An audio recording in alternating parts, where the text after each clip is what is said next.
Hi everyone, I'm Ismary, and today I'm with Miss Franklin.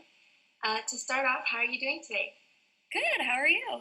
I'm good. I'm a little sleepy. It's around 6 in the morning over here, but Yeah, I heard you're calling from Hawaii. I am. That's Uh, a trip. where are you? I'm in Connecticut right now. Oh, okay. Yeah, I've been to Connecticut. It's a really nice place. I've been to Hawaii. It's much nicer. So, I know that you teach online, Uh-huh. obviously. Um, is it, have you been in another online school before, or did you teach in a public school before you moved to American high school? No, this is actually the first school I've taught in. It's also the first online school I've taught in, so it's a really neat and different experience from anything that I was prepared to do. Oh, that's interesting. Um, hmm did you teach online on purpose, or did you originally want to teach like in a regular school? Well, I had planned originally on teaching in a physical school, but with the way that I travel, I move around a lot. And because my dad is in the Navy, and so I try to stay close to my family. Right, So it helps a lot to be able to just pick up and go and still have, that school that I teach at. right.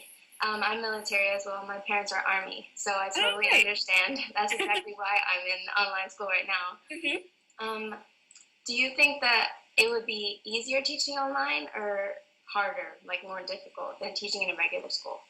I think there are some things that are easier. Obviously, you can contact students a lot more easily and you can have one-on-one discussions with them at any time. Right, So if there's outside of school hours, if they need to meet, it's a lot easier to get together to do that. But there are things like obviously you can't sit down and like actually work with them on something. And right. that's a little more difficult. So, what subjects do you teach? You teach social studies, right?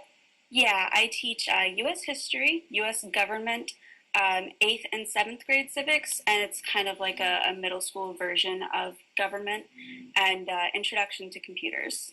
Oh wow! I Yeah. actually took a computer classes too when I was in eighth grade, so that's awesome. Oh, really? hmm That's great. Um, so before I wasn't sure if I should refer to you as Miss or Mrs. Franklin. Are you? Miss. You're a Miss, okay? And I'm also assuming you don't have any kids yet. No, no children, not yet. So, were you originally wanting to be a teacher like in college, or did you like study something else and started like migrating toward teaching?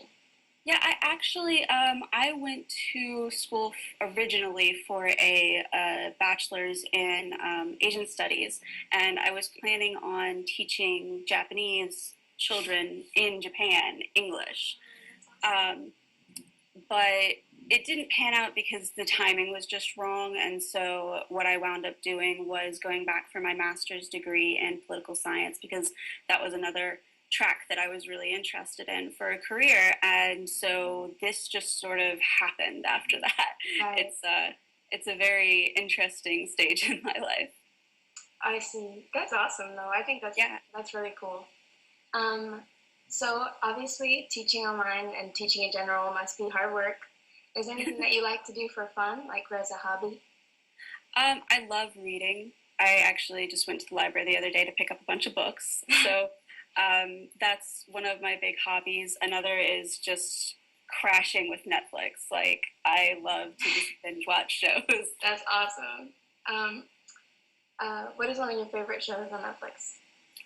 Oh gosh, I really, and this is gonna sound silly, but I really love the Great British Baking Show, and Oh, I've seen that one. it's so good. It's like just a bunch of British people getting together and baking and like this contest. And Yeah. it's the weirdest thing, but it's really like calming. So after like a long day, it's nice to just kick back and watch people bake. Exactly. Well, I mean, it's and then you can learn too. So, Yeah, exactly. so when you were younger, what was your favorite subject in school? Was I it have social to studies say or? it was probably a tie between social studies and art Okay. because my social studies teachers were so fantastic. They were so engaged in the subject and they really enjoyed it. And I think that is probably one of the most important things about teaching is actually enjoying what you're teaching, and the students can see that and they can get that from you, and if you're enjoying it, they're more likely to enjoy it. Right. I bet that your experience teaching before was like an inspiration for you, right? Yeah, I mean, it really is. Like, I try to, whenever I'm dealing with something that I'm not really sure how to get past, I try to call on those experiences. Right. So, I'm pretty sure those are all my questions. Okay, Thank you so much for answering them and for taking the time to talk to me. absolutely. And I'll talk to you again next time. Okay, thank you so So, much. bye. Bye bye.